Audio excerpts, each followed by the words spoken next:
Pronto, está gravando, boa tarde para todo mundo. Vamos começar então o nosso percurso e hoje a gente entra no terceiro capítulo da tese.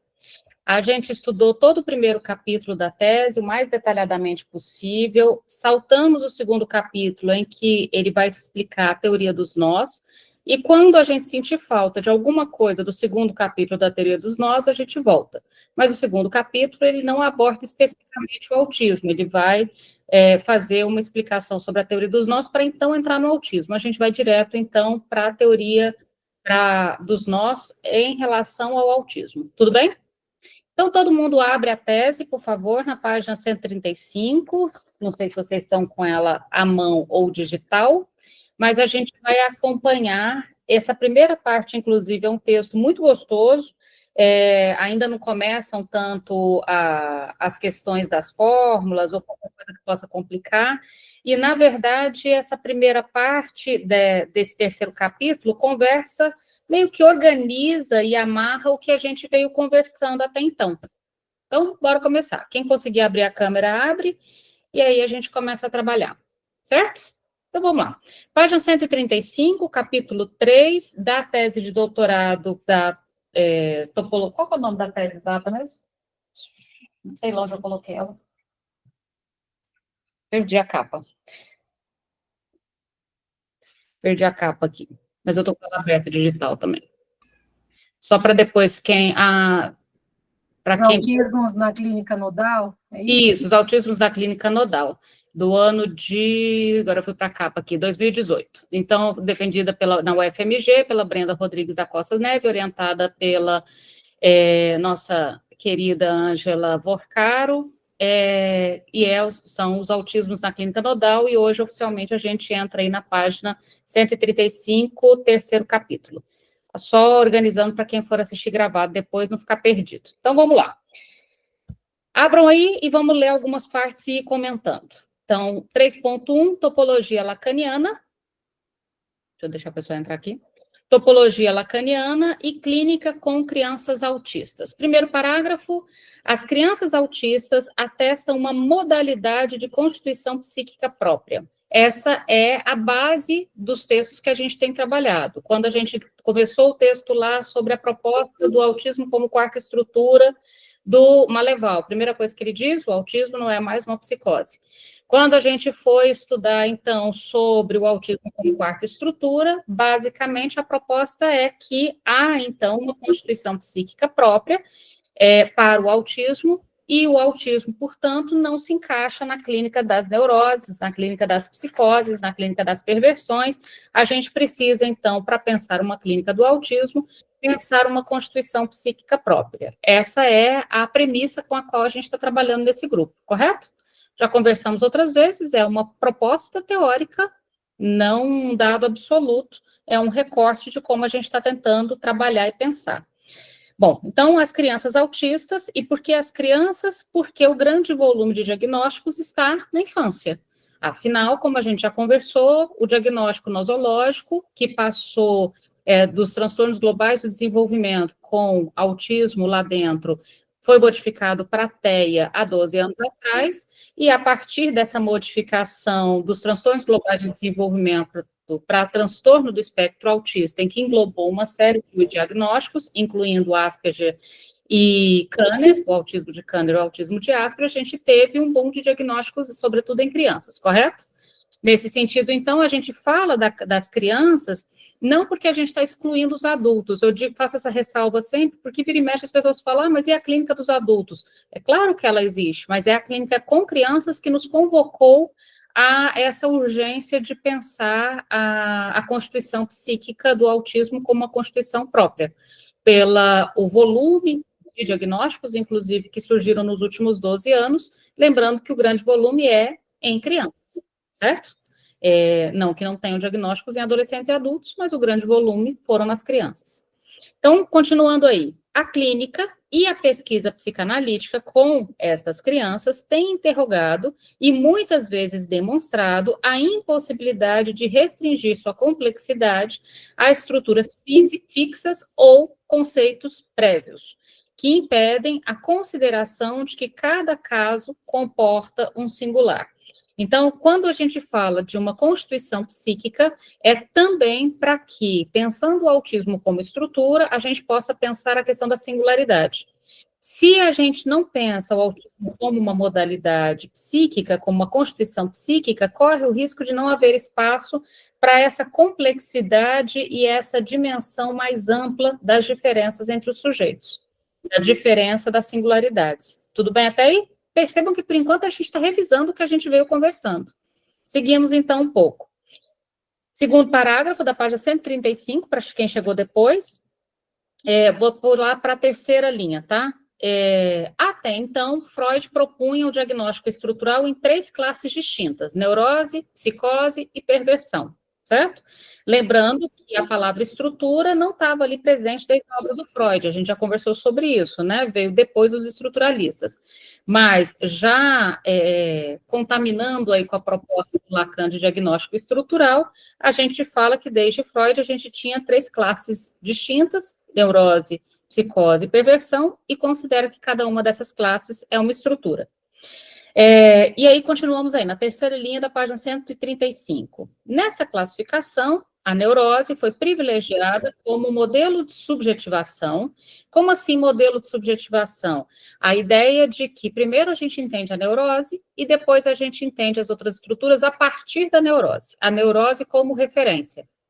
Só que, numa primeira modelagem, a neurose não era só uma referência, ela era também a queridinha das referências, ou seja, as outras estruturas seriam um fracasso da neurose. Deu para entender a lógica?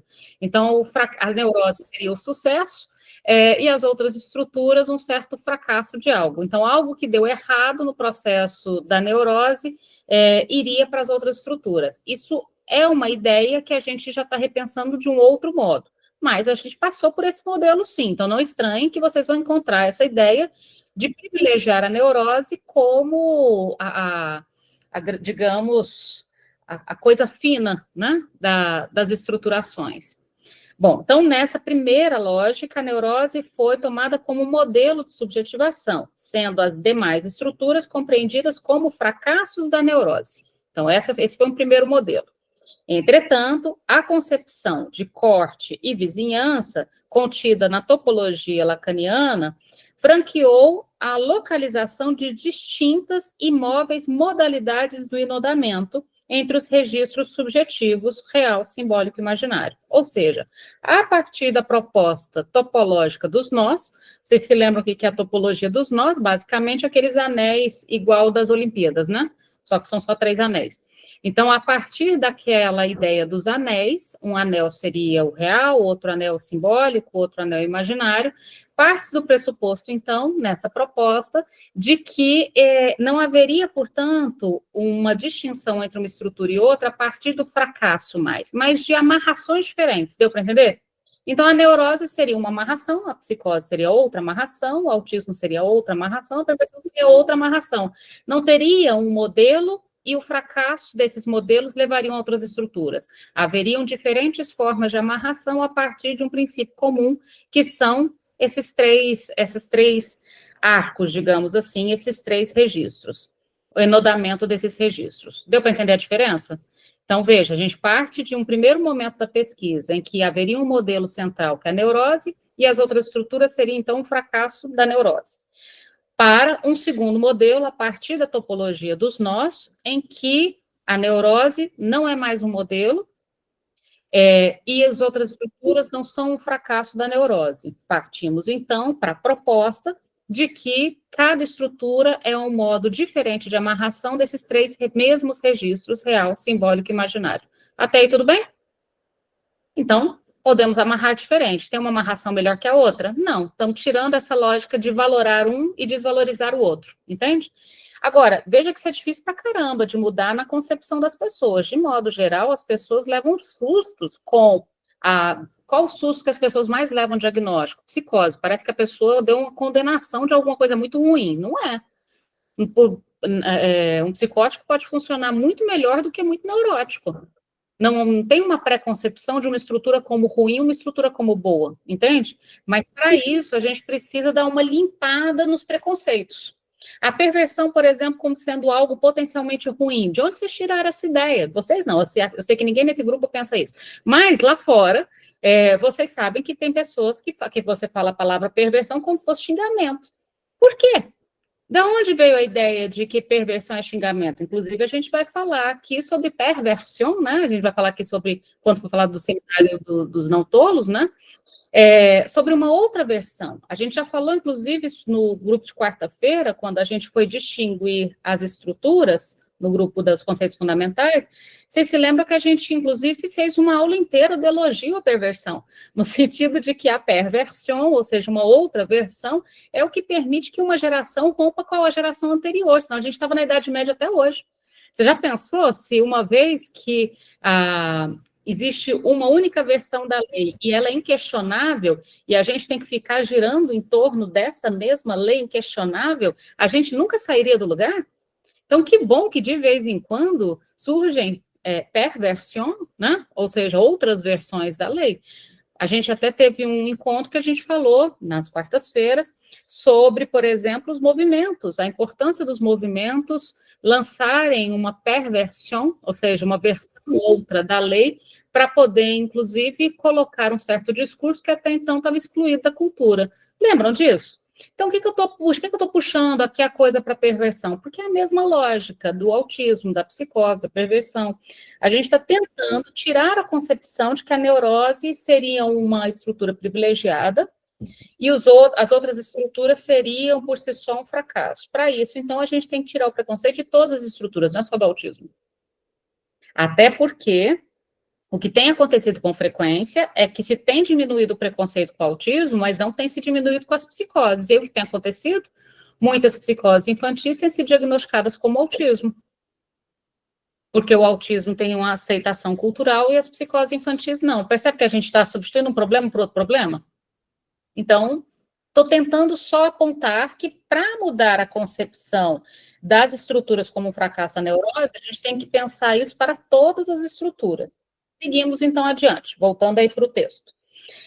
Estou na metade do segundo parágrafo, na 135. Permitiu ainda conceber como possíveis modalizações subjetivas diversas que ultrapassam a noção de déficit em relação à neurose e se sente nas categorias da psicose e da perversão. Então, a proposta da topologia dos nós é abandonar a ideia de deficiência, de déficit, de falta, de fracasso. Nessa direção, hipotetizamos que o autismo evidenciaria uma modalidade específica de subjetivação, em que a resposta eu fui apertar aqui, me perdi. Em que a resposta que define o efeito, sujeito estabelece como defesa um modo de articular as dimensões, vou explicar o que é isso, psíquicas não enlaçadas borromeanamente. Isso quer dizer que as mesmas dimensões estão presentes em qualquer ser falante, não sendo apagadas por produzir distintos modos de atar, por não estabelecer atamentos borromeanos. Traduzindo para português, mas é bem simples. Então, veja, essas dimensões, eu não sei se vocês já ouviram esse termo, mas o Lacan usa ele.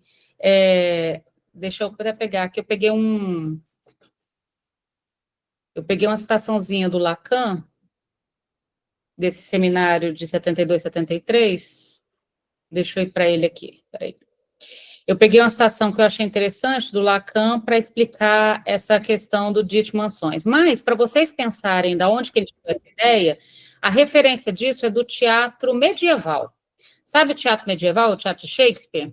Alguém bom, todo mundo já viu pelo menos filmes sobre Shakespeare da época de Shakespeare e já viu o Teatro Companhia de Shakespeare, que na verdade ele existe até hoje, mas ele é reconstrução, porque o teatro mesmo do Shakespeare pegou fogo, acabou, e foi reconstruído outro idêntico no local. Mas hoje, se você for na Inglaterra visitar o Teatro do Shakespeare, é uma réplica do teatro, não é o teatro em si, porque ele pegou fogo, até porque as coisas eram feitas de palha, né? Então não era tão difícil de pegar fogo. Mas se vocês se lembram de um filminho desse, tipo Shakespeare Apaixonado, ou qualquer coisa desse tipo, vocês vão se lembrar como é que era o teatro. Como que esse teatro do medieval, isso, um teatro a céu aberto. E outra característica, Amanda, além do teatro ser a céu aberto, tudo está no mesmo palco. Não tem, até porque não tinha condições técnicas para fazer a divisão do que estaria dentro, do que estaria fora, de um cenário que entra, de um cenário que sai, de coxias, de cortina que abre, sabe essas coisas todas que hoje a gente tem? Hoje você vai num teatro, de repente sai um cenário, gira outro cenário. Hoje tem como um cenário substituir outro cenário no teatro na frente dos seus olhos, de repente. Não tinha isso no teatro medieval. Então, no teatro medieval, todas as coisas estavam lá ao mesmo tempo. É como se você tivesse, vamos supor, que numa cena, um Romeu e Julieta gigantesco, quantas horas dura um Romeu e Julieta? Todos os cenários do Romeu e Julieta estariam juntos no mesmo cenário. Já pensaram que loucura? A casa do Capuleto, a casa do Capuleto e... Gente, Montecchio, Capuleto, o lugar onde eles morrem, o lugar onde eles namoram, tudo estava no mesmo palco. Deu para entender mais ou menos a lógica? Quando a gente assiste um filme, a gente pensa uma cena, um cenário, uma cena, um cenário, uma cena, um cenário. Imaginem que no teatro medieval, tudo estava junto, exposto no mesmo lugar. Não tinha essa divisão. E aí o Lacan, ele diz assim, no seminário, ele fala, trata-se de uma outra... Deixa eu aumentar a letra, porque eu fiz o favor de colocar ela minúscula aqui para mim, como se eu conseguisse enxergar uma letra minúscula desse tamanho. Então, o Lacan diz assim, trata-se de uma outra dimensão de operar com o espaço que nós habitamos realmente. Se o inconsciente existe, isso parte de outra maneira de considerar o espaço sendo real, simbólico e imaginário estritamente equivalentes. Uma estrutura que muda certamente o sentido da palavra espaço, no sentido em que é empregado na estética transcendental. O que o Lacan está dizendo? É como se ele falasse que imagine nesse palco em que todas as cenas que vão haver ao longo da peça toda já estivessem dispostas no palco antes. Não é interessante essa ideia? Todas as cenas que vão acontecer durante horas do espetáculo já estão dispostas lá. Todos os cenários que vão utilizar já estão dispostos lá. E vai ter que ser um certo esforço, tanto dos atores quanto de quem assiste, de fazer a divisão das cenas, de dar as diferentes dimensões das cenas, entende? Esse esforço terá que ser nosso. E aí, olha qual que é a relação disso com o inconsciente. Quando a gente fala de uma dimensão consciente, uma dimensão inconsciente, vamos pegar a primeira tópica do Freud, né? Consciente, inconsciente, pré-consciente. Significa que eles estão em palcos diferentes? Não, é como se ele estivesse dizendo, olha, tudo está lá. Mas, de algum modo, embora tudo está lá, não vai ser tudo usado de uma só vez. Algo vai se apresentar como prioritário numa cena, a outra coisa vai se apresentar como prioritário de outra cena, a sua atenção vai para uma direção e ignorar todas as outras, embora todas estão lá em cima do palco. Não sei se ficou confuso, mas deu para entender. Eu acho bem legal essa ideia do teatro medieval, porque está tudo lá e você tem que não olhar para a parte que não é para olhar naquele momento, mas está tudo lá.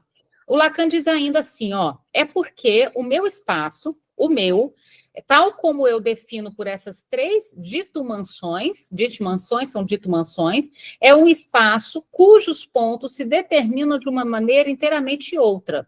É o que chama-se de cunhagem, ou seja, a característica borromeana que faz com que os três registros, real, simbólico e imaginário, se enganchem de modo a ficarem inseparáveis, o Lacan diz.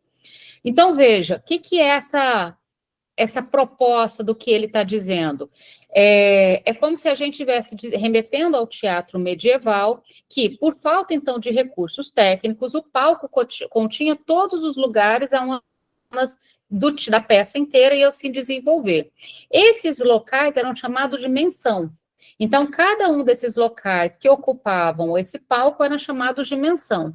Então, essa é uma analogia que o Lacan faz da topologia borromeana, ou seja, as três mansões, ou seja, as três menções, os três registros, real, simbólico e imaginário, estão ligados de modo que nenhum se solta.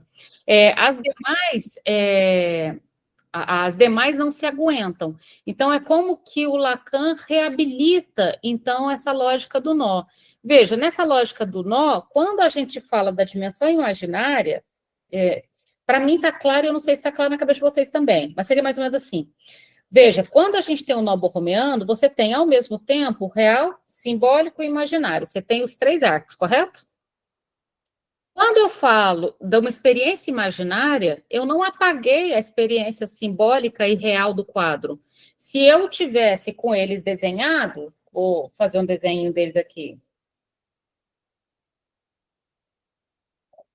Eu posso até projetar, porque eu tenho desenhado. Mas ficou pequenininho, porque a minha caneta deu uma falhada, mas vamos lá. Se eu, por acaso, fizesse o desenho do real simbólico imaginário, que ficou minúsculo, não vou nem mostrar, é como se eu estivesse dizendo, quando eu falo da dimensão imaginária, significa que eu tirei do palco a dimensão real e a simbólica? Não, elas estão lá.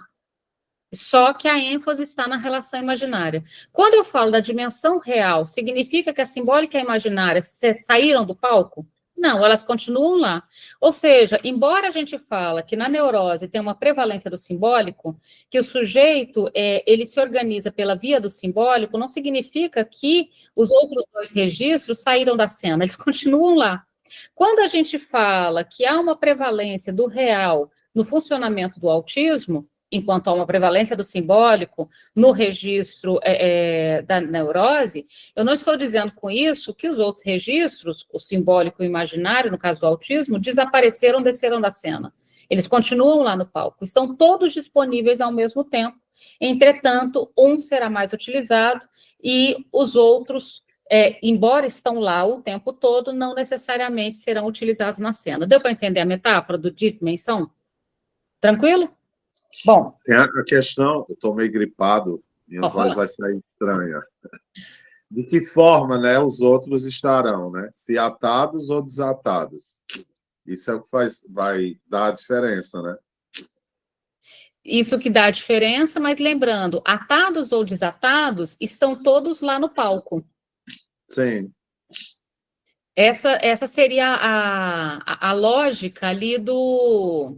A gente vai até desenhar depois como que são os tipos de atar esse nó, né? Mas, quer ver, eu vou até projetar aqui o modo mais tradicional desse atar o nó. Deixa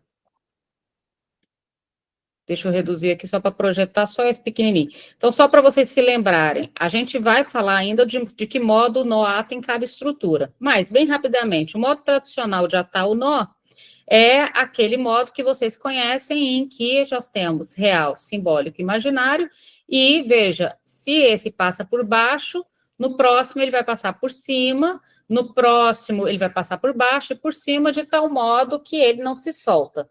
É necessário, então, que ele faça essa costura cima e baixo e cima e baixo. O que a gente está apontando é, se na neurose eu tenho uma prevalência simbólica na minha relação com a linguagem, e no autismo eu tenho do real, a gente vai falar sobre isso hoje, não significa que os outros registros desapareceram do palco. Todos estão sempre no palco. A diferença é como eles vão se enodar, como vai ser feita essa amarração, ou seja, como que eles vão se apresentar nesse palco. Mas todos sobem ao palco, todos estão sempre no palco. Não existe uma estrutura psíquica que prescinda desses 3 nós, real, simbólico e imaginário. Todos estarão lá, a diferença é como vai ser feita esse enodamento, ou seja, como que a peça vai deslanchar, entende? E por que a gente está falando como a peça vai deslanchar? Porque na clínica com crianças, vocês lembram aquela... atribui a várias psicanalistas, mas para mim é uma psicanalista argentina que eu ouvi falando isso pela primeira vez, que o diagnóstico na infância é para se escrever com lápis. Lembram disso? A ideia do diagnóstico na infância escrever com lápis é a ideia de que, embora a constituição psíquica ela se dá de uma só vez, os processos de estruturação eles vão acontecendo.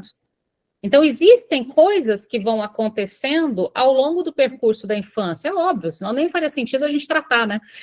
Existem coisas que vão acontecendo ao longo do percurso da infância. Agora, como essas coisas vão se articular, a gente vai descobrindo aos poucos, mas todas estão já no palco. Nenhuma está atrás da coxia, nenhuma faltou a peça naquele dia, todos os elementos, como no teatro medieval, já estão dispostos em cena, entende? A questão é quando cada um vai funcionar dentro do decorrer daquela cena.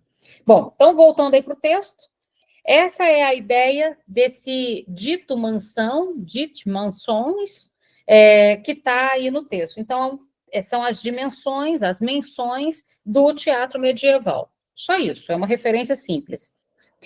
Continuando, então, o último parágrafo da 135, tal como se constata em qualquer sujeito, a organização defensiva adquire especificidades, o que exige... Deixa eu só desligar aqui. Pronto. Tal como se constata em qualquer sujeito, a organização defensiva adquire especificidades, o que exige ultrapassar a contraposição entre normal e patológico. Isso aqui é uma coisa que a gente vem discutindo há um tempão. Veja, especificidade é diferente de normal e patológico. Quando a gente fala de maior grau de suporte ou menor grau de suporte, também não estamos falando de normal e patológico. Quando a gente fala de uma histeria grave, de uma neurose obsessiva grave, a gente não está falando de normal e patológico. Lembram disso? Então, quando a gente fala de um quadro mais grave ou menos grave, mais suporte ou menos suporte, estamos falando em mal-estar, em sofrimento para o próprio sujeito, não em patológico ou normal. Tudo bem? Mesmo porque, para a psicanálise, psicopatologia tem a ver com patos, paixão.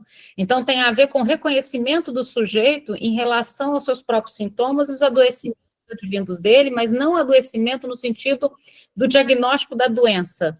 Adoecimento no sentido do sofrimento, do mal-estar, daquilo que, de algum modo, sequestra o sujeito do modo que ele gostaria de ser ou do que ele dá conta de ser. Bom, então, primeira coisa aí é essa organização defensiva adquire especificidades, o que exige, então, ultrapassar a lógica entre normal e patológico. Já discutimos isso várias vezes. Seguindo. Assim, consideramos os lapsos do nó, ou seja, o estatuto de fracasso ou de falha do enodamento, dos registros real, simbólico e imaginário, que se reconhecem em todo sujeito, inclusive na neurose. Então, o que está dizendo é, na neurose também vão haver complicações no enodamento. O enodamento da neurose também não produz algo perfeito e sem consequências. O enodamento da neurose também causa mal-estar, também causa angústia, também causa sintoma, também causa... Então, não há um enodamento que resolva todas as questões. Bom, seguimos para a próxima página. Vamos para 136 agora, por favor.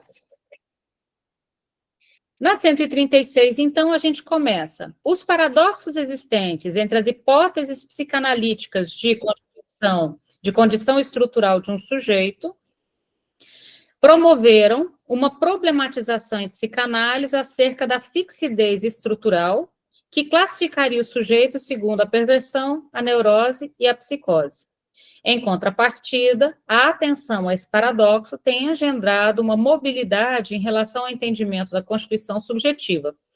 Formalizar a clínica com crianças em posições subjetivas específicas, como as ditas autistas, exige considerarmos a topologia, ou seja, a relação temporal e espacial entre as dimensões real, simbólico e imaginário, ou seja, as dimensões do real, do simbólico e do imaginário. Veja, o que está dizendo aqui? A gente sempre trabalhou na clínica com criança com a ideia de diagnóstico aberto. Lembram disso? De repente, na clínica com autismo, começa a vir uma proposta de fechamento desses diagnósticos. E isso leva a E aí eu queria conversar com vocês um pouco sobre isso, porque eu sei que aí a gente entra num tema polêmico. Ou seja, de um tempo para cá, pouquíssimo tempo, isso é muito recente, houve a proposta, então, de que quando se chegasse à conclusão de um diagnóstico, por exemplo, de autismo, poderia-se fechar esse diagnóstico ainda na infância com consequências para a vida toda. Tudo bem? Só com autismo que se fez essa proposta. Nos outros diagnósticos, eu não estou falando só da psicanálise, não, estou falando agora especificamente da psiquiatria. Nos outros diagnósticos, por exemplo, as psicoses. As psicoses da infância, elas só eram diagnosticadas prolongadas com efeito para a vida toda depois da adolescência. Embora elas já tinham manifestações na infância, fazer uma documentação na infância, aos 3, 4 anos, com efeitos para a vida toda, era algo que deixava todo mundo de cabelo em pé. Consegue entender por quê? Porque corria-se o risco de uma espécie de profecia. Lembra que a gente já conversou sobre isso? Uma espécie de profecia em que, será que eu estou lendo o que está acontecendo ou estou determinando o que vai acontecer a partir dessa documentação? O que mudou em relação ao autismo? E acho que vale a pena a gente parar para debater um pouquinho aqui, que esse é um ponto que dá sempre conflito. Até então, a gente falava de posições subjetivas que ainda estavam, de algum modo, em investigação na infância. Com o autismo, a ideia de investigação tomou lugar, até por questões burocráticas da lei, para uma proposta de é necessário confirmar, ao invés de seguir investigando. A crítica em relação ao tempo de investigação, essa a gente já fez 1 bilhão de vezes, né? Por exemplo, diagnósticos muito rápidos, pessoas que passam no CAPS 20 minutos de consulta com psiquiatra e saem de lá com diagnóstico. E um diagnóstico que terá impacto para a vida toda, acho que a gente não precisa nem conversar mais sobre o quanto a gente reclama disso, né? Mas mesmo um diagnóstico prolongado, vamos pegar aí 6 meses a 1 ano de investigação, com uma criança de 3 a 4. Os impactos disso para uma vida toda.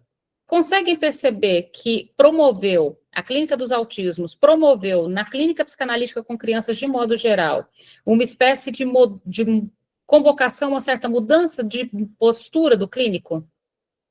Está confuso o que eu estou dizendo ou vocês estão entendendo? O clínico na clínica com crianças até então trabalhava com diagnóstico aberto. Por supor que a infância é um processo complexo e que a gente precisa ter certas cautelas. Com a proposta da Clínica do Autismo, algo se muda nessa convocação. Só para a Clínica do Autismo ou para todas as clínicas?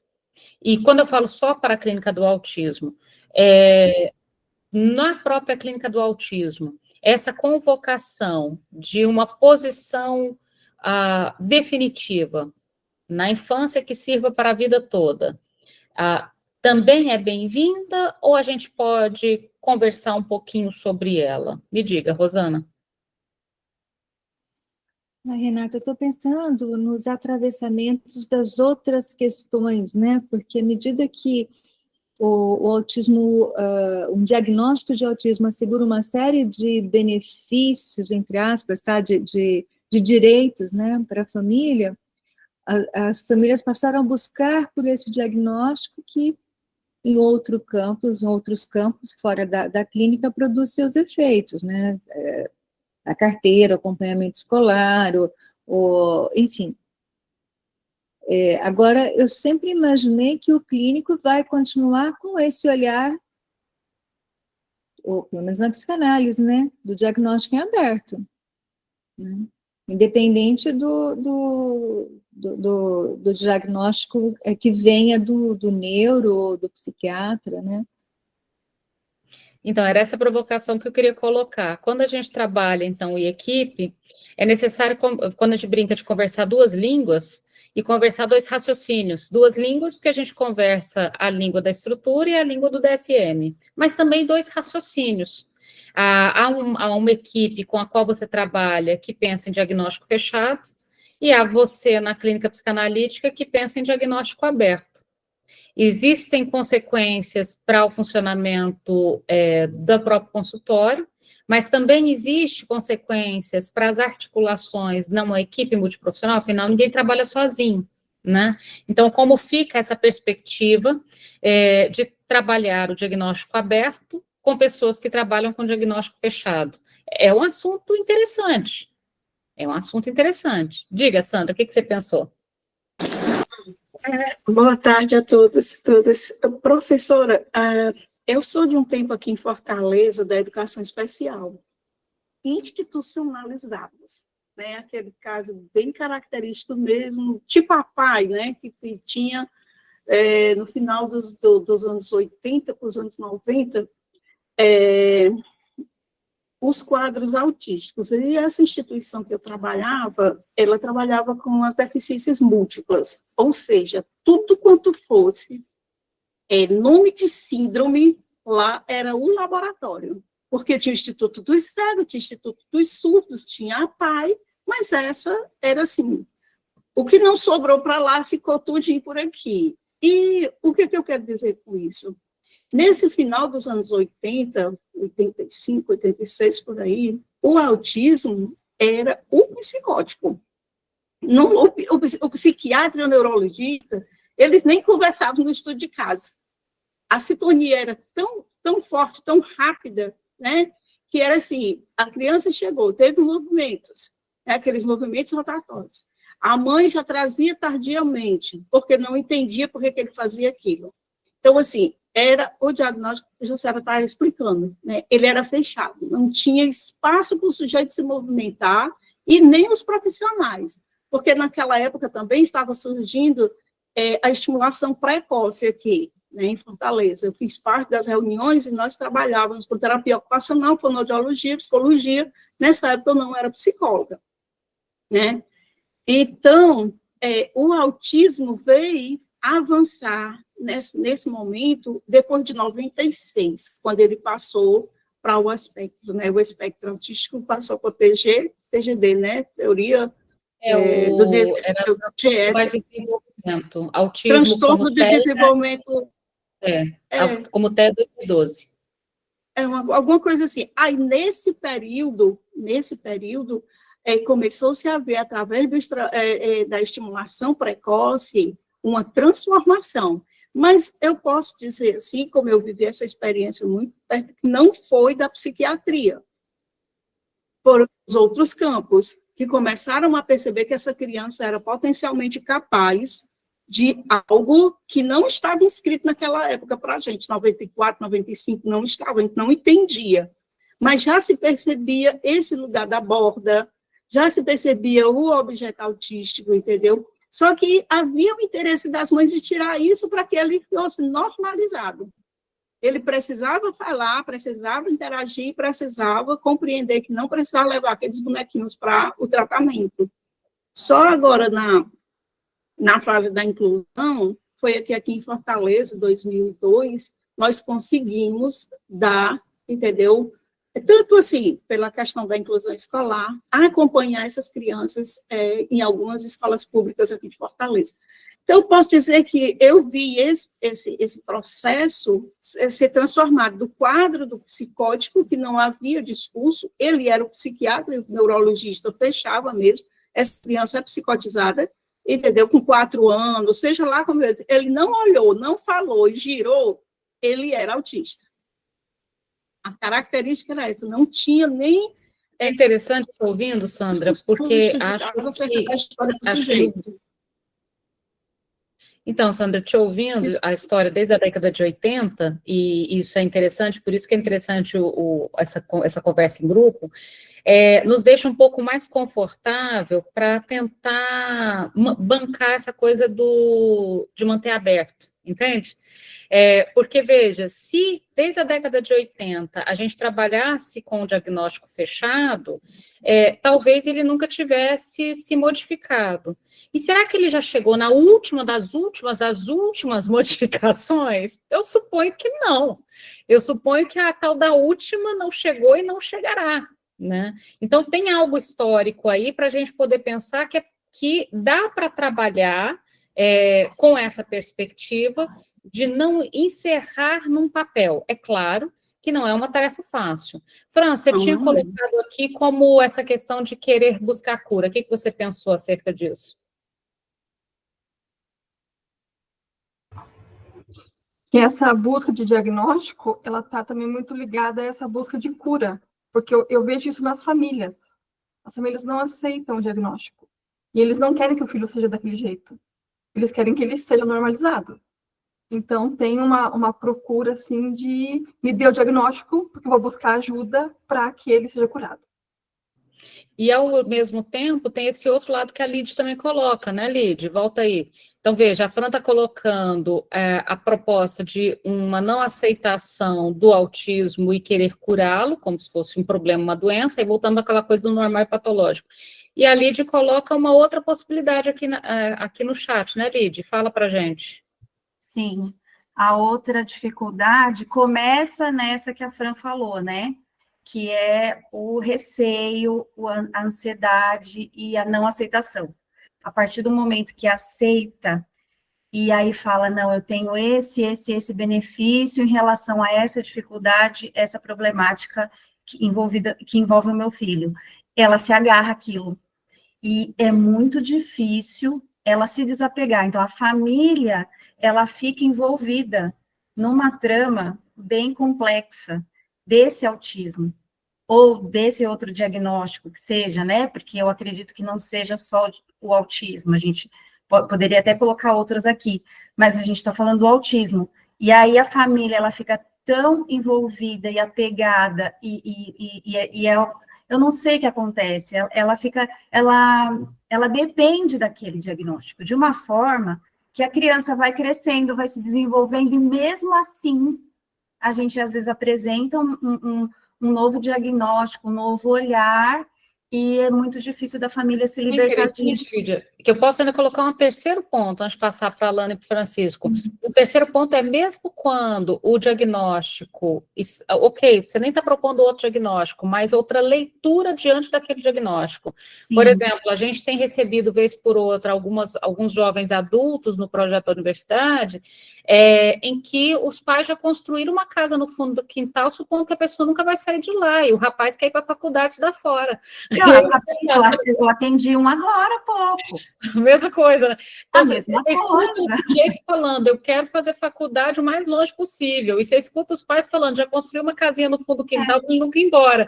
E aí você fala, mas peraí, então veja, às vezes nem é outro diagnóstico, mas a leitura do que este diagnóstico também significa. Alana? Eu ia colocar a terceira fase, o terceiro ponto, que é querer o diagnóstico para ter uma doença para chamar de sua, né? O que eu tenho visto muito nos consultórios, no consultório. Como não se sabe o que a criança tem, né? E se aponta, ela é agressiva, ela bate nos colegas, ela não consegue ter relações, né, com as outras crianças. Então, doutora, eu queria... É um TDAH, né? É um TEA, é um quê, né? E aí, aconteceu uma situação dessa, né? Várias situações, mas uma específica. Eu questionei essa mãe, assim, e falei exatamente isso. Parece que você quer uma doença para chamar de sua, né? Para ter um diagnóstico, para aplacar uma angústia. E, enfim, né, eu atendo como psicóloga e não como psicanalista, né? Criança. E aí eu fiz uma interpretação que eu não vi autismo, eu vi uma ausência de pai, né? Então, quando eu trago esse pai que não aparece, que não faz essa lei, que não tem essa função, essa criança, ela faz o que ela quer, né? Então, ela bate, o que ela não consegue, ela agride, então tem que ser tudo da vez dela, tem que ser tudo do jeito dela. É muito difícil aceitar acordo no consultório, então, de guardar o brinquedo para sair, não quer guardar, não quer sair, se joga no chão. Alana, você propôs algo que tem solução. Exato. E uma solução rápida, e parece que, às vezes, o que está se procurando não é uma solução. Digo isso porque também tem acontecido, vez por outra, das pessoas procurarem o processo de diagnóstico, mas não o tratamento pós-diagnóstico. Então, a gente tem recebido pessoas que chegam com aquela investigação neuropsicológica de vários testes, aí coloca o diagnóstico, então aí ganha lá TEA, TOD, TDAH, pouco importa, e guarda. E aí você pergunta, mas você pegou esse diagnóstico para o quê? Para tê-lo. Mas se você agora vai procurar um tratamento a partir disso, não, eu só queria o diagnóstico. Agora, o diagnóstico, teoricamente, ele é para fazer o manejo de um tratamento que virá. O diagnóstico, por si só, cidadão, andando na rua, pelado, ele não era muito essa função dele, entende? Essa inscrição. Então, Elana, o que chama atenção é quando você propõe algo factível, tipo assim, olha, olha que legal, e se a questão da desobediência às regras é a falta de saber quais são as regras, vamos tentar colocar um certo manejo com as regras para que ele possa recuar diante desse funcionamento. Bora tentar? Então, veja, você coloca algo muito simples, muito mais simples e interessante do que uma nomeação. E é justamente disso que a gente está falando, mas você coloca uma clínica aberta. E sinto muito, sua intervenção foi de psicanalista, não foi de psicóloga, não. Sua intervenção foi de psicanalista. A psicanálise, ela está no meu ouvido, né? Mas e foi exatamente isso que aconteceu, colegas. Quando eu comecei a fazer uma função paterna, esta criança, ela está aceitando acordos, e agora eu estou fazendo uma escuta com a mãe, porque já que esse pai não quer aparecer, né? Essa mãe não consegue ter essa voz, né? A mãe fica perguntando, né? Se ele quer, você quer me dar o celular, assim, com uma coisa assim, de com licença, né? Parece que tem a mesma idade. Não queria te incomodar, não, mas assim, talvez você poderia, quem sabe, me emprestar o celular que eu vou tomar de você, Francisco, né? Essa questão que eita, teu nome, Francinelli, né? Colocou essa questão da cura, eu percebo que tem algo aí que está mudando. Não é tanto essa questão da cura, inclusive o movimento da neurodiversidade tem trazido muito essa questão de um modo diferente, né, de estar no mundo, da neurodivergência. E eu percebo isso também na escuta dos pais. Não está tanto, não percebo, pelo menos, tanto essa urgência de cura, né? Algo aí mudou. Né? Inclusive tem os slogans e tudo mais, né? Autismo não é doença, não tem cura porque não é doença, né? E realmente não é doença, tampouco tem cura, né? E eu queria colocar um ponto que essa angústia dos pais, elas são legítimas, né? Tem algo aí que precisa ser escutado, né? Dado um lugar a isso e também lido pelo contexto, né? Em que a gente vive, como o diagnóstico está aí inserido nesse contexto em que a gente vive. Tem uma urgência pela intervenção, né, o mais cedo possível, até porque o autismo é de saída, se dá logo cedo.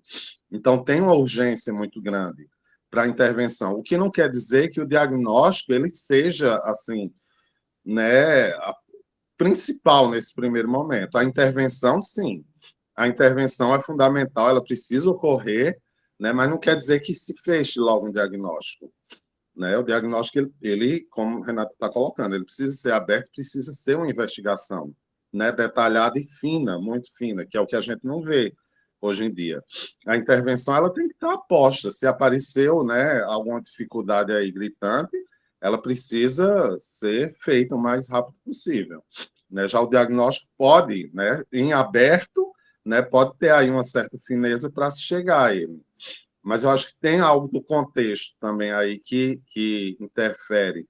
Tem até aquela autora que eu conheci, foi a Renata, que falou uma vez aí numa aula no ESP, da Alicia Broderick, do Complexo Industrial do Autismo. Né? E ela faz uma leitura muito interessante, pegando aí o modelo neoliberal para entender essa urgência do diagnóstico. Né? O autismo não é colocado mais como uma doença, algo como já foi pensado, né? Mas como um certo mal que tem que ter aí uma urgência muito grande nisso, e isso tem desdobramento. Né? A intervenção ela é urgente, sim. Né? Isso eu acho que não se discute. Mas isso muda um pouco. Né? Então, a clínica aberta, ela é a clínica A clínica psicanalítica ela é sempre ao mesmo tempo pesquisa, intervenção, investigação, ela não é uma coisa depois da outra. Tanto que a gente não vai ter um processo de avaliação diagnóstica, como a neuropsicologia, por exemplo, tem, para então formular uma documentação e então começar o tratamento. A própria investigação diagnóstica já é tratamento. já são as entrevistas iniciais, já é um percurso de análise, já é... as coisas não esperam uma outra acontecer, elas já vão acontecendo, as intervenções vão acontecendo antes, e mesmo porque a gente só tem como saber do diagnóstico à medida pela transferência, e a transferência acontece nas intervenções, né? Exatamente aí. Deise, depois Fran. Renata, como a Lide falou, né, os pais, ele vive essa angústia para saber logo qual é o diagnóstico. Então, eu penso, né, o que eu tenho percebido é que muitos querem esse diagnóstico logo e aceitam esse diagnóstico logo, um diagnóstico fechado, para quê? Para que se venha a ter alguns benefícios, para que se possa se beneficiar do que o governo pode estar oferecendo para essa criança que é autista, que, na verdade, a mãe está se beneficiando, porque muitas das vezes o pai abandona, mas a mãe está se beneficiando, então ela quer, se agarra a isso. Né? É o que eu percebo, porque eu conheço alguns casos assim, né? E faz aquela questão de estar com aquele cordãozinho, a criança fazendo com que... Eu vejo até uma exposição, né? Como eu já falei, meu neto é autista, mas em nenhum momento ele usa cordãozinho, em nenhum momento, claro, que graças a Deus meu filho tem condições de estar bancando o tratamento dele. Mas eu vejo que a maioria se apega a isso. Não sei se eu estou errada na minha colocação, tá? Deise, mas aí acho que a gente tem uma crítica que eu faria, nem são aos pais, é às políticas públicas. Por exemplo, se uma escola exigir, está errado, porque pela legislação não precisa, um laudo para oferecer apoio, a gente tem que questionar não os pais que foram atrás do laudo, mas as políticas públicas que fizeram essa exigência. Afinal, teoricamente, o apoio é para ser dado não ao diagnóstico, mas o apoio é para ser dado ao apoio necessário. Ou seja, se você precisa de um apoio X, em relação ao cordãozinho, eu já vi circunstâncias em que o cordão foi extremamente necessário. Necessário, inclusive, numa fila, por exemplo, no aeroporto, quando vai passar ali naquele inferno daquele detector de metais que demora para caramba, já vi ser necessário numa fila que, de outra ordem, a criança se desorganizaria. Então, tem algo que as políticas públicas precisam ser repensadas também, até para talvez ter esse excesso sem necessariamente precisar primeiro fechar essa documentação. Agora, aí é uma discussão longa, né? Fran? Levando para esse lado, realmente você tem, né, tem toda a razão em relação a isso, né? Porque aí ele vai ficar ali e vai sofrer uma angústia. Então, acelerar o processo, né? Daquela, para não ficar numa espera. Né? Então, acho que as políticas públicas precisam ser repensadas nesse sentido. Fran? Eu vou tentar fazer um comentário meio geral, assim, pegando um pouquinho de cada um, que tem a ver. Por exemplo, essa urgência do diagnóstico, ela está muito ligada com essa possibilidade de tratamento, né? Porque se você não tem o diagnóstico, você não consegue acesso às terapias. Isso é uma das coisas. A Lídia falou desse apego, né, que os pais têm ao diagnóstico. E, às vezes, é um apego porque foi a solução que apareceu, sabe? Assim, não sabemos o que fazer, e aí vem alguém diz, faça isso. Então, ela se apega àquilo. É como se fosse a solução que alguém deu. Porque até então ela não sabia nem o que fazer. E quando a gente pensa em benefícios das mães, né, como a Deise falou por último, eu acho um pouco difícil de acreditar nisso, porque o que eu vejo são mães que largam o emprego, largam a própria vida, para ficar brigando com escola, com plano de saúde, com clínica, atrás de atendimento para os filhos. Então, isso não é benefício. E pensando em dinheiro, né, que fosse outro benefício, é muito pouco. Aquele dinheiro que vem do benefício do autismo não paga nem 1/5 das terapias que é exigido. Então, assim, é muito difícil de dizer que é por benefício, né? Sim, então, nesse Sim, sentido... Fran, só um instantinho, sim, eu entendo o que a Fran está falando, mas não estou generalizando, o que eu falei não é generalização, porém, a gente vê uma massa mais carente se agarra a isso, Fran, entendeu? Mas ainda assim, elas se agarram a isso porque é a única coisa que elas têm, não é o motivo.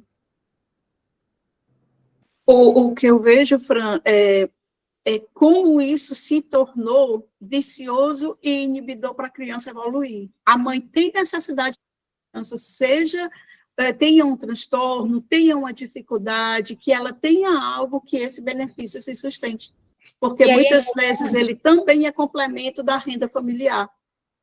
Mas a Lídia falou uma coisa impressionante, entendeu? É o status quo da necessidade daquela família ter esse recurso. Então, você pode, até como a professora está dizendo, ter vamos usar aqui um prognóstico favorável, que seja uma criança que tenha um quadro que, entendeu? De inclusão, que você está ali, mas a mãe, ela não abre mão desse coisa. E isso começou com LOAS.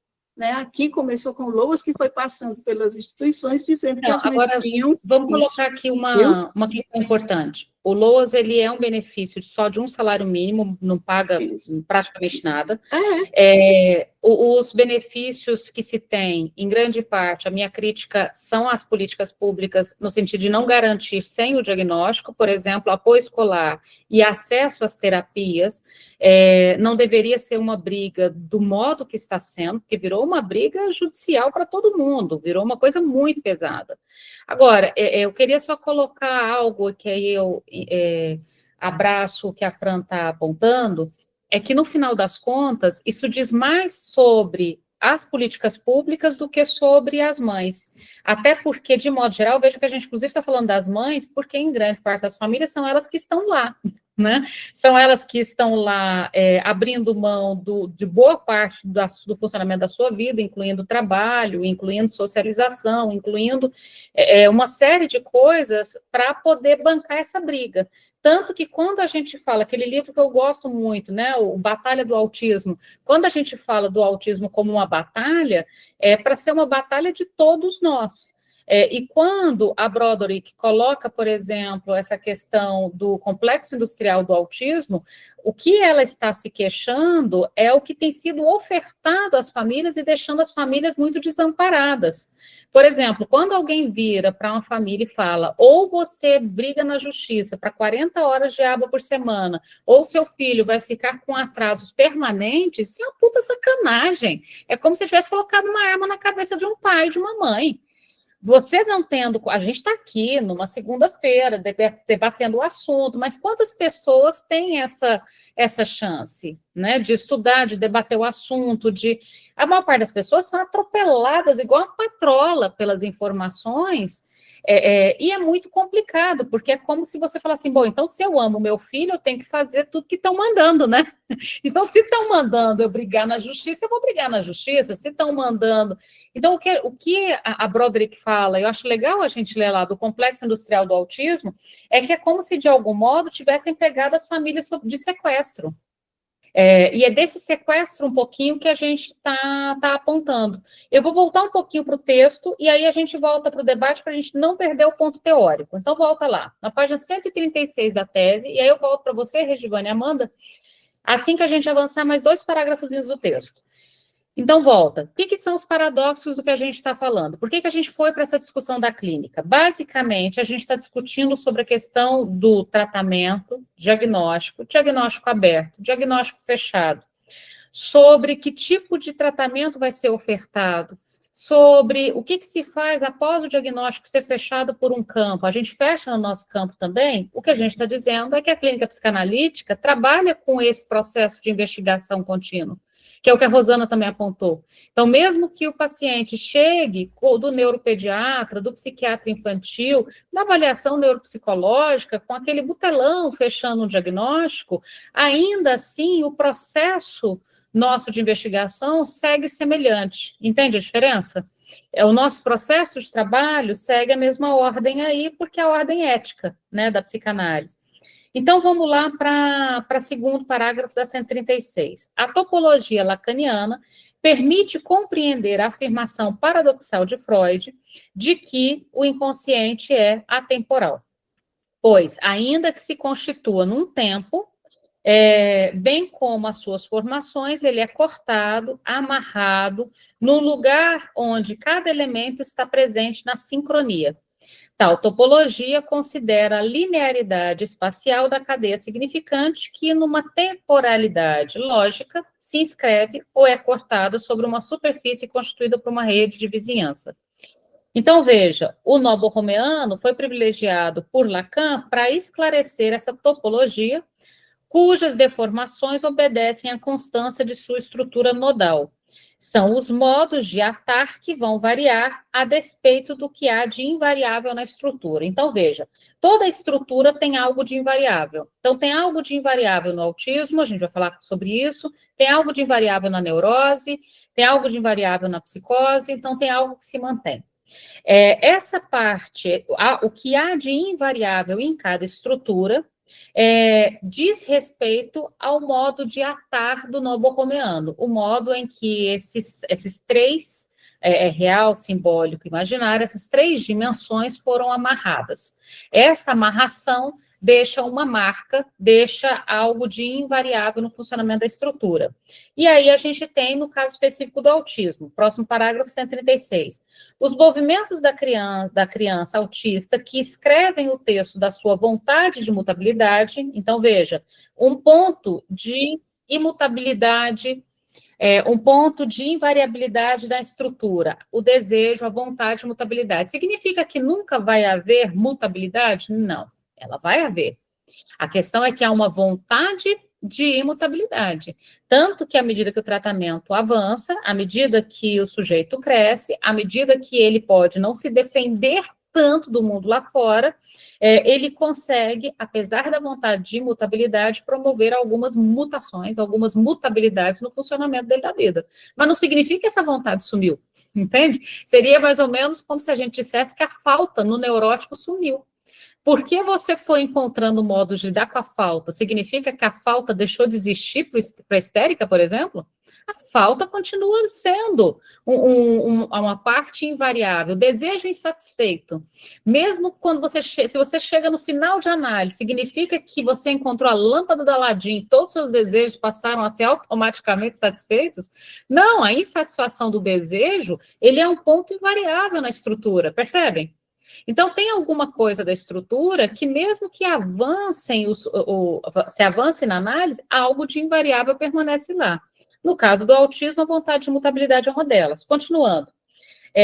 O texto de sua vontade de mutabilidade não se limita a um fluxo errante e, a despeito de partir da propulsão dada pela recusa da alteridade, serve-se dela no aparelhamento defensivo que constitui, mesmo denotando um modo de atamento singular, não borromeano, estariam a trabalho do funcionamento autístico. Então, veja, a vontade de mutabilidade é um ponto que define aí o funcionamento do autista. A recusa da alteridade é um ponto, tanto a recusa da alteridade é que a gente fala sobre a recusa das trocas pulsionais, a recusa de estabelecer o olhar, a recusa de oferecer a voz, a recusa, lembra? A recusa dessa alteridade, ao mesmo tempo em que se serve da alteridade para uma defesa que o constitui. Afinal, por que diabos eu tamparia o ouvido se não tivesse uma voz ali fora? Por que diabos eu tamparia os olhos se eu não estivesse vendo, percebe? Então, a recusa da alteridade não é o não reconhecimento da alteridade. É justamente por saber que o som está lá, por saber que a imagem está lá, que o sensório, então, me atravessa, que eu posso recusá-lo. Seguindo um pouquinho mais, no seminário 21, que chama Os Tolos Não Erram, Lacan explica esse R, do erram, né? Esse erram, abre aspas, é algo como um embalo, o impulso de alguma coisa, quando para aquilo que propulsa. Ela continua correndo, errante. Não é por nada que isso soa da mesma maneira que os nomes do pai. A confusão fonemática que a língua francesa aponta em les noms du père, os nomes do pai, e le nom du errante, os tolos não erram, gera um insabido do qual Lacan aponta como enigma para si mesmo. Este enigma, diante do erro, do R, fatalmente gera em nós também uma questão acerca do autismo, que apresenta um caminhar errante e, ao mesmo tempo, atos repetitivos que denotam um percurso. Esses passos errantes, inclusive, vai ficar bem poético daqui a pouquinho, porque tem um artista plástico que propôs desenhar, de fato, esses passos errantes. Quem lê um pouquinho mais para frente vai se lembrar disso. Esses passos errantes veja, durante muito tempo, pegando o que a Sandra apontou, os passos errantes, eles cravavam uma conclusão. Então, não falou, cravou uma conclusão. Fez movimento de flap, cravou uma conclusão. Durante muito tempo, os passos errantes, o que são passos errantes? As crianças falam até 2, 3 anos, não falou. Crava uma conclusão. As crianças, de modo geral, andam com a planta do pé inteira no chão. Esse andou na pontinha. Crava uma conclusão. Os passos errantes são os passos que, de algum modo, denotam uma certa diferença. Algo que se repete, atos que se repetem, fora do padrão do que se espera. Qual a relação isso? E bom que isso conversa com o que a gente estava falando lá atrás sobre as estruturas e as versões do pai, né? O perversão, que a gente estava falando sobre a perversão agora há pouco. Então, veja, o que isso conversa sobre os nomes do pai e os tolos não erram? Há algo aí interessante para a gente pensar acerca do autismo que tem a ver com essa ideia de errante. O errante no sentido de haver um percurso certo, uma linha reta, um certo caminhar devido, e errante tudo aquilo que de algum modo varia. Por exemplo, os atos repetitivos do neurótico, não é que o neurótico não tem atos repetitivos, ele tem um monte. Inclusive, repetição é um dos conceitos da clínica da neurose. Só que a repetição do neurótico não é tomada como errante. A repetição do autista é tomada como errante. Então, veja, por que a repetição do neurótico não é tomada como errante e a do autismo seria tomada como errante? Tem algo nessa ordem que nos convoca, então, para pensar o que seria esse caminhar errante e, ao mesmo tempo, repetitivo, que denotam, então, um percurso específico. E que percurso é esse? Vamos para a página 137, avançar mais um pouquinho e passo para você, Jane. Então, veja, na página 137, no segundo parágrafo, depois da primeira citação do Lacan, que ele vai falar sobre esse caminho errante. Para Porges, no autismo, parece haver tipos de errância de que os não tolos erram e os tolos não erram, e nos diz que. Então, veja, só uma coisa, vocês viram que tem uma provocação aí, veja, os não tolos erram, ou seja, quem não é tolo, erra. E os tolos não erram. Deu para entender a provocação? Essa é bem simples, né? Mas muito divertida. Ou seja, os únicos que não erram são os tolos. Só um tolo pode acreditar que ele é capaz de passar a vida toda num itinerário perfeito, sem absolutamente nenhuma errância. Só um tolo. Só o tolo não erra. Então, essa lógica, então, dos não tolos erram e os tolos erram, o que isso tem a ver com as errâncias do autismo? E aí vamos para essa citação do Porges, que é muito boa. Com os autistas, 2 tipos de erro parecem estar mais em conflito. Eles não se deslocam na errância da metáfora. Então, esse é um. Como assim não se deslocam na errância da metáfora? A metáfora ela é errante. Por exemplo, manga de camisa, manga de comer. Eu sei que nem é uma metáfora exatamente, mas vocês entenderam. Ou seja, a linguagem ela é errante. O sujeito autista não se desloca nessa errância da linguagem. A linguagem tendo múltiplos sentidos, a metáfora tendo múltiplos usos, não se desloca nessa lógica. Esse é um primeiro ponto. Pois não falam, ou pouco, os seus trajetos repetitivos não são sem consistência, coerência, e, para além disso, seu comportamento e gestual induzem as metáforas. As linhas de errância são escritas como um ser de rede, cujos nós estão implicados junto à criança. Elas são a expressão de um nós, onde falta um reflexivo ser. As linhas de errância tentam nos ensinar a ver que não nos olha, que o que não nos olha, e a nos despreender do seu eu. Os autistas, não tolos da metáfora, então veja, os não tolos da metáfora erram. Lembra da lógica? Os não tolos erram. Então, os autistas, não tolos da metáfora, erram, ou seja, eles não caem no jogo da metáfora. A língua, para o sujeito autista, ela é preferencialmente uma língua factual, ou seja, uma língua que não tem duplo, ou triplo, ou quádruplo sentido. Então, não cai nesse jogo da metáfora. Então, os não tolos da metáfora erram. Mas não de qualquer jeito. Essas linhas de errância são como pedaços de fios do nó Borromeu desfeito, cujos anéis estão esparsos, reduzidos à sua linha de existência. Simbólico e imaginário tornam-se reais. Essa coisa da prevalência do real, guardem isso, a gente vai voltar muito nisso. Impossíveis de articular, reduzidos ao simbolicamente real e ao imaginariamente irreal. Então, a prevalência do real como um ponto importante na amarração do funcionamento do autismo é um dos pontos que a gente vai retomar aqui. A citação do Lacan, para fechar esse ponto: os não tolos são aqueles que se recusam à captura do espaço do ser falante, que se protegem de toda liberdade da ação.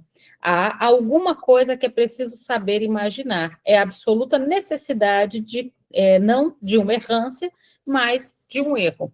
Então, veja, essa lógica do tolo e do não tolo, do erro e do não erro, das possibilidades de errância.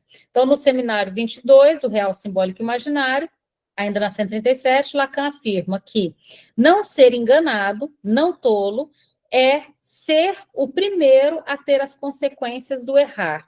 Mas esse errar é a nossa única chance de fixar o nó, realmente em sua existência, pois ele só existência enquanto nó. Então, quais são, no final das contas, veja, na verdade é simples, parece complicado, mas não é. O que ele está dizendo aqui? São nas errâncias que nós temos diferentes amarrações do nó. Se não houvesse a possibilidade de caminhos errantes, se não houvesse outras possibilidades de caminhar, de andar e de errâncias, não haveriam diferentes amarrações do nó. As diferentes amarrações do nó são justamente consequências dessas errâncias. E tem um ponto interessante na citação do Lacan. Quem é o primeiro a sofrer as consequências do errar? O próprio sujeito. Então, o não tolo é ser o primeiro a ter as consequências do errar. Ou seja, o não tolo é aquele que não só dá conta desse errar, como dá conta das consequências desse errar, porque já está vivendo as consequências desse errar. E esse errar nada mais é do que o modo de fixar o nó, o modo de amarração desse nó. Tudo bem até aí? Antes da gente ir para os termos linhas de errância, vamos lá para as duas perguntas que estavam com a mão, é a Regiane e a Amanda. Quase superado aí? Já, professora, superado. Superado? Tá? Então tá. Pode seguir, obrigada. Amanda Kuhn. Oi, gente, boa noite. Boa noite. Eu queria fazer um comentário rapidinho, acho que pegando o gancho dos comentários anteriores, muitas vezes a gente se apegar ao diagnóstico, porque muitas vezes a sociedade, elas meio que obrigam a gente a ter esse diagnóstico para você poder ter o que é seu de direito. E eu falo porque eu consegui meu diagnóstico recentemente, vai fazer 2 meses, com 32 anos, e eu, desde pequena, fui em vários médicos, psicólogos. Pela primeira vez, eu passei por uma psiquiatra, foi esse ano, e daí que eu consegui o meu diagnóstico, tudo. E eu sou formada em Direito também. Hoje eu atuo só na psicologia, sou psicóloga. E na época que eu fazia direito, muitas vezes os professores disseram, mas você não tem cara de quem tem transtorno. E às vezes eu só queria algumas adaptações para eu poder acompanhar a turma. Porque a minha faculdade que eu fiz de direito era gigantesca, muita gente. eu ficava totalmente perdida dentro daquela faculdade, com um monte de gente. E, às vezes, infelizmente, a faculdade, ela não consegue olhar se você não tiver. E, inclusive, na época eu não tinha diagnóstico de autismo, eu tinha dislexia. A faculdade simplesmente questionou um laudo médico, de um médico que acompanhou comigo, que me acompanhou desde a minha infância. Então, eu acho que isso é muito complicado na nossa sociedade. Eu falo isso porque eu sofri muito na época da minha faculdade de Direito, e hoje formada em Psicologia, não tive tantas dificuldades já na Psicologia, e eu consegui me adaptar bastante. A faculdade era menor, a quantidade de pessoas eram menores, então a quantidade de estímulos era bem menor que na época do Direito. E a faculdade sempre muito mais atenta comigo, os professores sempre dialogando, algo que eu não conseguia ter acesso a muitos professores na época do Direito. Então, eu acho que isso é algo mudar a nossa sociedade, que é algo muito difícil. Quando você me mostrou sobre as denúncias, me chocou muito, me lembrou muito quando eu fazia muita terapia, quando eu era pequena, e eu chegava cansada em casa. E eu tenho amigas que têm filhos autistas pequenos, e uma delas, o filho dela é não verbal. A única coisa que ela quer é que o filho dela fale, para que ele possa falar e denunciar se alguém fizer mal com ele. Acho que era isso. Mas é importante você estar colocando, Amanda, e aí, de novo, a gente volta para um ponto. As áreas, elas não podem, digamos, a área da saúde, ela não deveria ter que se manifestar sobre a área da educação. A área da educação, ela tem uma autonomia de saber e de tomadas de decisões dentro do seu próprio contexto. Então, tem alguma... E, de novo, eu sei que é uma conversa que não é nada simples, mas tem algumas coisas que precisam ser feitas independente da gente precisar de laudos que forcem a fazer. Porque, na verdade, pela lógica das legislações de ensino, o laudo em si, quando ele vem, ele não determina uma mudança no funcionamento da gestão ali da turma ou com o aluno. Isso depende, no final das contas, de adaptações que vão ser feitas caso a caso. Então, nem se trata de questionar, uma instituição de ensino não pode questionar um laudo, mas também o laudo não determina o que vai acontecer lá dentro, entende? Mesmo porque o laudo ele é da área da saúde, a educação é de outra área, nem são os mesmos ministérios, não é o Ministério da Educação, tem o Ministério da Saúde.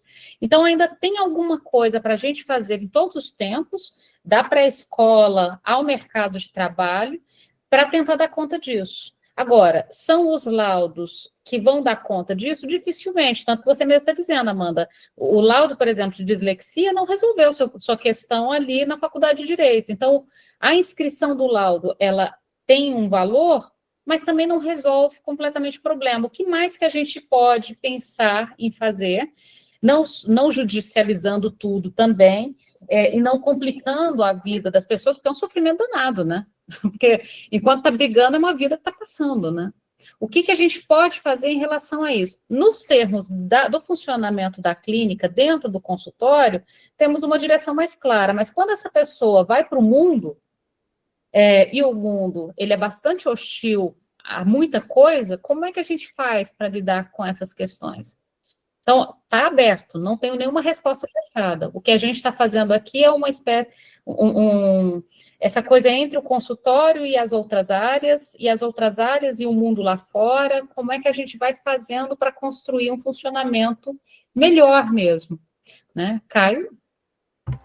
Fiquei pensando nessa divisão entre a clínica aberta e a clínica fechada. Eu sou uma pessoa autista diagnosticada na vida adulta, e não sou da psicanálise, sou da filosofia, né? Mas estou aqui por gosto mesmo. E eu fico pensando nessa dificuldade de sustentar a contradição entre o aberto e o fechado, porque o laudo é extremamente necessário. o cordãozinho de identificação é extremamente necessário. Na prática do dia a dia, sem isso, a gente está fudido, né, com todas as letras. Então, eu sou uma pessoa que lida com isso no dia a dia, né? E o preconceito a gente encontra não só no dia a dia, mas dentro da clínica também. Eu tive que parar de fazer psicanálise com uma pessoa que eu gostava muito, porque ela não aceitava o fato de eu estar querendo ir para a psiquiatria. Não só querendo, né, mas precisando de uma intervenção medicamentosa. Então, tipo, tem muito preconceito dentro da própria clínica, né? Hoje, ouvindo alguns comentários das pessoas, eu senti também esse preconceito nas falas. É um preconceito muito que as pessoas autistas sofrem o tempo todo, assim. A gente está falando hoje sobre crianças, né? Mas essas crianças um dia serão adultos também, né? E eu, que já sou adulto, e outros vários adultos, um dia fomos crianças, né? E fomos crianças que ganharam o diagnóstico fechado de que nós não éramos autistas, porque a gente não andava na ponta do pé, ou porque a gente falou, né? Numa certa época. Então, eu fiquei pensando, assim, como que pode se construir também uma clínica que sustente as contradições, né, uma clínica que sustente a abertura e o fechamento ao mesmo tempo, e não como coisas que têm que ser excluídas, né, numa lógica clássica de que, você não pode ter uma contradição, não, a contradição, ela é necessária, né, então como manter essa abertura e manter o fechamento junto, porque sim, precisamos de diagnóstico, precisamos de política afirmativa, né, mas ao mesmo tempo precisamos fazer crítica de tudo, né, a gente precisa ter um espaço para que o sujeito se forme, né, se faça. Eu fiquei refletindo sobre isso. Caio, você percebe que você e a Amanda estão falando justamente sobre isso que a gente está falando de linhas de errância? Olha o que vocês estão falando, o que a gente está conversando aqui hoje, como isso conversa. O que são essas linhas de errância? As linhas de errância têm, e voltando aí para o texto, para dialogar com o que vocês colocaram, olha, o termo de linhas de errância foi proposto pelo poeta Ferdinand para denominar trajetos singulares efetuados pelos autistas. Vou até tirar a palavra criança para deixar bem claro que isso também pode acontecer em todos os tempos. O que são esses trajetos singulares? Então, veja, se eu partir do pressuposto de que eu tenho um padrão, então, como você mesmo disse, você não andou na ponta dos pés e você não atrasou sua linguagem, então você não é autista, Caio. Amanda, você fez faculdade de Direito, você já teve um segundo curso superior, então você não é autista, Amanda. Veja, se a gente parte do pressuposto... Não é violento um negócio desse? É muito violento. Se a gente parte do pressuposto de que existe uma linha reta a ser seguida, essa singularidade, que é justamente essa errância, ela passa a ser desconsiderada. O que eu estou apontando, que eu acho complicado, e aí por isso que a gente está conversando, essa coisa da clínica aberta e da clínica fechada. O que a gente está apontando todas as pessoas vão chegar no mesmo lugar, do mesmo modo, ao mesmo tempo? Não. Essas errâncias que são complicadas. E o que se vai fazer com isso em relação à documentação, em relação a direitos, em relação... a gente estava falando agora há pouco sobre a questão do LOAS. Todas as pessoas que recebem diagnóstico automaticamente terão LOAS? Não, ela tem outras condições, inclusive sociais, né? Várias outras condições a serem analisadas. Então, essa confusão toda que está dando, por que ela está acontecendo? Talvez pelo número de diagnósticos, as pessoas dizem, não sei se tem a ver com isso, porque se a gente pensar no número de pessoas no mundo, por exemplo, fazendo uma comparação com as psicoses, a gente fala em autismo 1 para cada 36, mais ou menos, então estaríamos aí em 2,5%, 3% de autismo. As psicoses, a gente fala em 8%. Então, teoricamente, elas são muito mais comuns, quase 3 vezes mais comuns, e não está dando esse debate todo, né? Então, o que acontece em torno desse debate? Por que tanta resistência? Mas é interessante essa conversa que a gente está tendo aqui, eu concordo com vocês no ponto. Tentando entender de um modo fechado, corre o risco de chegar em conclusões que soam, às vezes, agressivas, às vezes até preconcebidas. Por isso que eu estou apontando, vamos deixar os pensamentos abertos. O que a gente tem são essas informações. E o que a gente vai fazer com isso?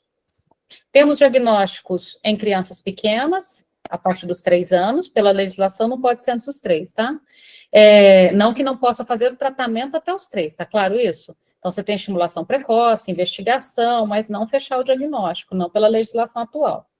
E nem acho que vale a pena muito antecipar isso, tá? E aí, de novo, mas só vai ter acesso às terapias se tiver um diagnóstico fechado, então vamos brigar para mudar a lei, porque também forçar, antecipar diagnósticos para poder ter os direitos, talvez seja um problema, né?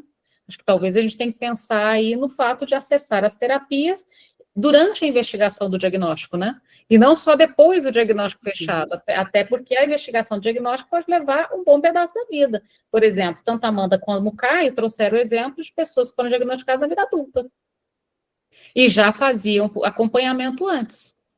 Então, só vai acessar os direitos quando o diagnóstico sair?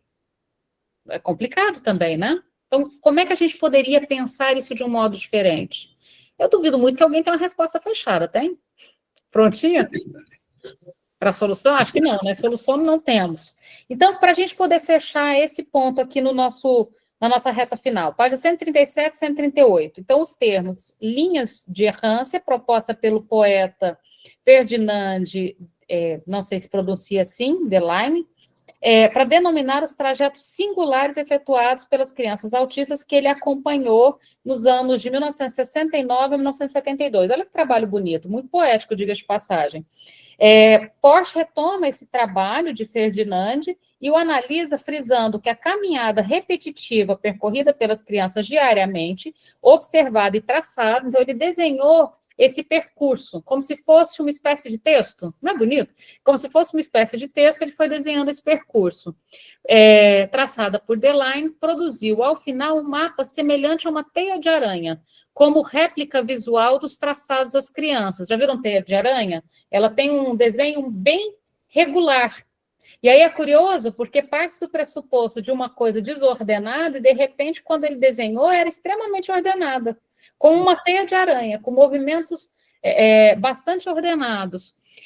Para esse escriba atento, tais traçados denotavam um modo próprio de ser autista, que, na ausência da fala, faria desse percurso uma escrita. Eu achei muito bonito isso. Cujos entre nós fariam junção com a implicação dos adultos com as crianças, convocando-os a olhar para além do que previamente se pode ver. Veja, olha o que ele está dizendo. Se você observa só o que você pode ver, e o que você pode ver? Essa criança tinha que estar falando e não está falando. Essa criança tinha que andar com o pé inteiro no chão, está andando na ponta do pé. Essa criança tinha que fazer um certo movimento de corpo, está fazendo outro. Se você só vê o que você já previamente está disposto a ver, você não vê porcaria nenhuma. Deu para entender a proposta aqui? A proposta e se você prestar atenção naquilo que você não está treinado a ver? E se você prestar atenção para olhar aquilo que você não espera encontrar? Vocês percebem que isso é a proposta da clínica? Veja, quando alguém fala assim, o que eu faço na primeira sessão de observação com a criança? Porque com os pais é fácil, né? A gente tem uma entrevista e você faz a entrevista. Tá bom, passada a entrevista com os pais, vamos fazer a primeira observação com a criança. Qual a recomendação que a gente faz para a primeira observação das crianças? Receba ela no consultório e vamos ver o que ela propõe. Lembram disso? Por que vamos ver o que ela propõe? Eu quero saber os movimentos de errância. Se ela chega e eu já digo, faça isso, brinca com aquilo, pega tal brinquedo, senta aqui, faça aquilo. Como que eu vou conhecer os seus movimentos de errância? Como o poeta que resolveu desenhar o caminhar dessa criança, imaginem que o contato inicial do clínico precisa ser esse. Quer complementar, Francisco, antes de sair? O que eu acho legal nisso é isso que, inclusive, está no texto, você falou também, essa errância ela tem uma lógica, né? Ela não é algo disperso, não é algo que denotaria essa coisa sem sentido, sem lógica, né? Ela tem uma lógica, e eu acho que a fineza, né, para poder olhar para essa lógica é justamente incluir a singularidade desse sujeito, né, de como ele funciona. E no texto coloca, um sujeito a trabalho, né? E a gente toma o autista como um sujeito que está em trabalho, que tem uma lógica, né? Essa interação, ela obedece a uma lógica. Inclusive, depois eu vou mandar no grupo, porque tem um livro que ele trata disso, né? O Ferdinand, que é o Aracniano. Manda no grupo. E também um documentário, pena que não tem legenda em português. Não, mas agora ele está no YouTube? Tá. O YouTube está colocando legenda automática por inteligência artificial, pode mandar. Que, se eu não me engano, tem inclusive esse Jamari, que é o que ela cita no no texto. Então, Mas eu acho que é isso, tem uma lógica. Essa errância ela tem uma lógica, isso é fundamental para a gente que trabalha na clínica, né? Que, como você bem falou, não andar na ponta do pé, é isso, não fala, tá? Ficar preso nisso é não ver o que está para além, né? Não ver Ó, o essa Francisco lógica. vai mandar, então, o documentário e o livro no grupo, e a gente vai voltar desse ponto, só para fechar esse ponto, para ficar bonito esse ponto, porque ele é muito bonito. O diagnóstico, inclusive, de crianças, adolescentes, adultos, só vai ser possível se a gente observar essa questão da errância. Eu diria que essa questão dos passos e da errância, lembrando que essa tal dessa errância, ela é acertada, digamos assim, no sentido de que ela tem um trajeto, ela tem uma repetição, ela tem um texto. Só que a proposta é que o texto que regularmente você está treinado para encontrar, você não vai encontrar. Então, você vai ter que dar abertura para encontrar esse outro texto. E aí, só para fechar, então, na página 138, veja, assim, vemos que um olhar atento faz perceber que as linhas de errância dos autistas, como sobreposições de linhas que revelam pontos de nós, imantados enquanto linhas de existência, esboçando uma escrita aracnídea na ausência da fala. Portanto, o balanceio e a escolha por passar por perto de um rio não acontecem à revelia. Desse modo, os anéis que parecem estar esparsos, real, simbólico e imaginário, sem estarem enodados, reduzem-se ao real das linhas da existência, que parecem esboçar algum tipo de trabalho de torção, superposição, deslizamento entre os anéis ou corte em uma estrutura. Então, veja, é como se a gente estivesse dizendo que, ao observar os movimentos de errância, eu consigo observar qual é o texto do autismo, qual é o modo de trabalho do autismo, como ele funciona, como que ele realiza seu trabalho psíquico, e ele nos mostra a partir desses movimentos.